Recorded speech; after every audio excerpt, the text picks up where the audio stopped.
How to enable or disable use simple characters in text messages on the Samsung Galaxy S25 series.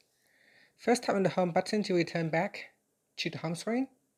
And from the home screen, open up the text messages app.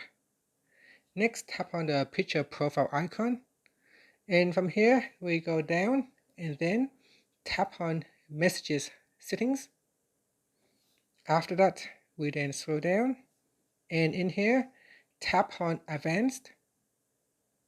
Next, go down and tap on use simple characters. Tap on the toggle button to turn it on. When this is turned on, it says that it will convert special characters in your SMS messages. Otherwise, you can turn it off.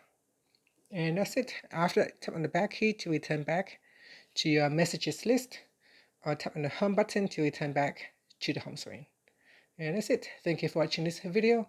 Please like and subscribe to my channel for more videos.